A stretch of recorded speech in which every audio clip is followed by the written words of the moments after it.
സൂരജ് വധക്കേസിലെ ശിക്ഷ ഇന്ന് കണ്ണൂരിലെ തലശ്ശേരി പ്രിൻസിപ്പൽ സെഷൻസ് കോടതി വിധിച്ചു. 8 CPM-കാർക്ക് ജീവപര്യന്തം തടവ് കൊടുത്തു. CPM വിട്ട് BJP ചേർന്ന വ്യക്തിയായിരുന്നു സൂരജ്. ആ വൈരാഗ്യത്തിനാണ് അദ്ദേഹത്തിനെ കൊലപ്പെടുത്തിയത്. TP ചന്ദ്രശേഖരൻ കേസിലെ പ്രതിയായ TG രജീഷും ഈ കേസിൽ പ്രതിയായി.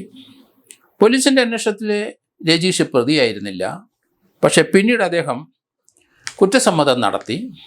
തൻ്റെ ഒപ്പം മുഖ്യമന്ത്രിയുടെ പേഴ്സണൽ സ്റ്റാഫിൽപ്പെട്ട PM മനോജിൻ്റെ സഹോദരൻ മനോജ് രാജ് നാരായണനും ഉണ്ടെന്ന് അദ്ദേഹം വെളിപ്പെടുത്തി. അതിനുശേഷമാണ് TG രജീഷിനെ പ്രതിസ്ഥാനത്ത് ചേർക്കുന്നത്. നാരായണനെയും പ്രതിസ്ഥാനത്ത് അങ്ങനെയാണ് ചേർത്തത്. ഇപ്പം തലശ്ശേരി പ്രിൻസിപ്പൽ സെഷൻസ് കോടതി 8 പേർക്ക് ജീവപര്യന്തം കൊടുത്തു. 2 മുതൽ 9 വരെ പ്രതികളെ. 1-ാം പ്രതി ഈ കേസിൻ്റെ ട്രയലിനിടയ്ക്ക് മരണപ്പെട്ടുപോയി.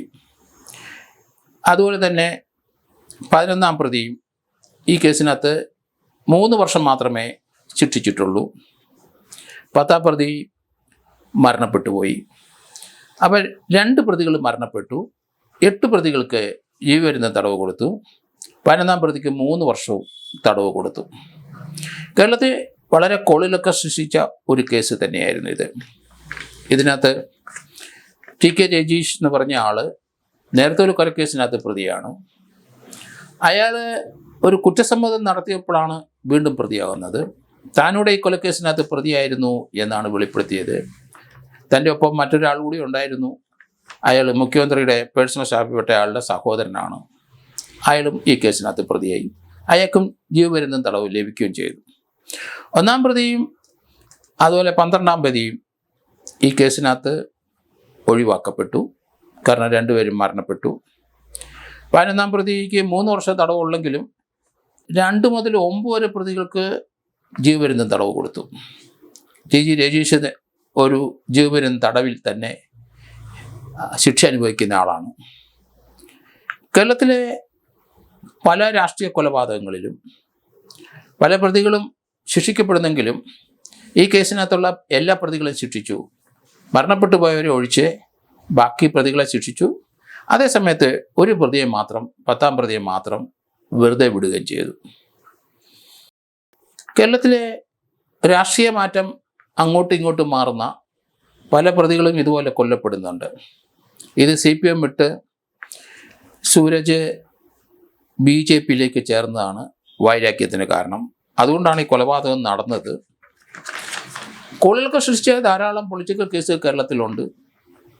ആ കൂടെ തന്നെ ഈ ഒരു കേസും ഉണ്ട് എന്ന് പറയേണ്ടി വരും. കാരണം TP ചന്ദ്രശേഖരൻ്റെ കൊലപാതകം നമുക്കറിയാം. അത്ര ക്രൂരമായ ഒരു കൊലപാതകമായിരുന്നു. രാഷ്ട്രീയമായ ചേരിതിരിവ്, ഒരേ പാർട്ടിക്കാർ തന്നെയാണ് ആ കൊലപാതകം നടത്തിയത്. അതിന് കേരളത്തിലെ ചില രാഷ്ട്രീയ പാർട്ടിക്കാരുടെ കൂലിഗുണ്ടകൾ അവർക്ക് വേണ്ടി പണിയെടുത്താണ് ഈ കൊലപാതകം നടത്തിയത്. TP ചന്ദ്രശേഖരൻ്റെ കേസിലെ പ്രതിയായ ഒരു വ്യക്തി, ജീവപര്യന്തം തടവിന് ശിക്ഷിച്ച ഒരു വ്യക്തി ഈ കേസിലും പ്രതിയായിരിക്കുന്നു എന്നുള്ളതാണ്. ആ പ്രതിയെയും കോടതി ശിക്ഷിക്കുകയുണ്ടായി. എന്തായാലും കേരളത്തിലെ രാഷ്ട്രീയ കൊലപാതകം ഇപ്പോൾ അല്പം ശമനം വന്നിട്ടുണ്ട്. പക്ഷേ ആ കൊലപാതകത്തിൽ ചില ശമനം വന്നെങ്കിലും മറ്റു രീതിയിലുള്ള കൊലപാതകങ്ങൾ തലങ്ങും വിലങ്ങും നടന്നുകൊണ്ടിരിക്കുന്ന കാഴ്ചയാണ് നമ്മൾ കാണുന്നത്. എല്ലാ ജില്ലകളിലും തന്നെ, കുടുംബങ്ങളിൽ തന്നെ കൊലപാതകം നടന്നുകൊണ്ടിരിക്കുന്ന കാഴ്ച വളരെ ദയനീയമായ ഒരു അവസ്ഥയിലേക്ക് കേരളം പോയിക്കൊണ്ടിരിക്കുകയാണ്. പഞ്ചാബിൽ എന്ത് നടന്നു അതുപോലെ തന്നെ കേരളത്തിൽ നടന്നുകൊണ്ടിരിക്കുന്ന കാഴ്ചകളാണ് നമ്മൾ കാണുന്നത്.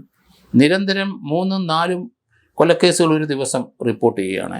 മാരകമായി പരിക്കേൽക്കുന്നവർ 100 കണക്കിന് പേരാണ് ആഴ്ചയിൽ റിപ്പോർട്ട് ചെയ്തുകൊണ്ടിരിക്കുന്നത്. നമ്മൾ പൊതുവെ നോക്കുമ്പോൾ കേരളത്തിലെ സാമൂഹിക അന്തരീക്ഷം കലുഷിതമാണ്. അഫാൻ്റെ കേസ് ഉൾപ്പെടെയുള്ള നമുക്കറിയാം.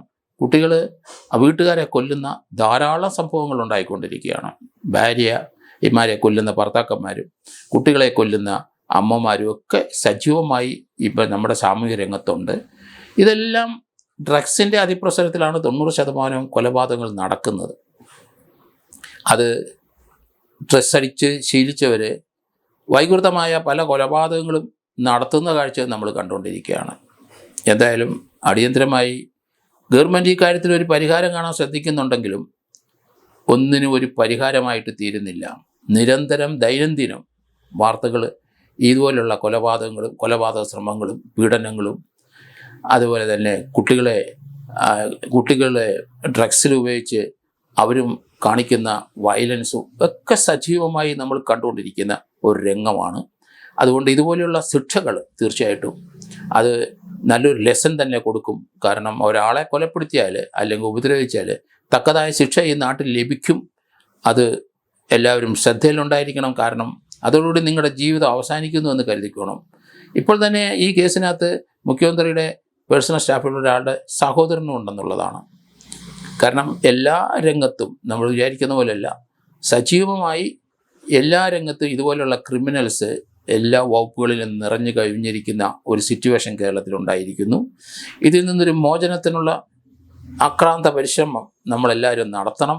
കാരണം മോചനം ലഭിച്ചില്ലെങ്കിൽ നമ്മുടെ സമൂഹം തീർച്ചയായിട്ടും ഇതിൻ്റെ ഫലം അനുഭവിക്കുകയാണ്. കാരണം ഓരോ വീടുകളിലും ദുഃഖത്തിൻ്റെ തളം കെട്ടി നിൽക്കുന്ന അന്തരീക്ഷത്തെ തന്നെയാണ് നമ്മൾ ജീവിക്കുന്നത്. പരസ്പരം കലഹിക്കുന്ന കുടുംബാംഗങ്ങളും പരസ്പരം കൊല്ലുന്ന കുടുംബാംഗങ്ങളും നമ്മൾ കണ്ടുകൊണ്ടിരിക്കുന്നു ദൈനംദിനം. എന്തായാലും സാമൂഹ്യമായൊരു മാറ്റം അടിയന്തരമായിട്ട് നടന്നേക്കുള്ളൂ. അതിനെല്ലാവരും ശ്രമിക്കുക എന്ന് മാത്രമേ എനിക്ക് പറയാനുള്ളൂ.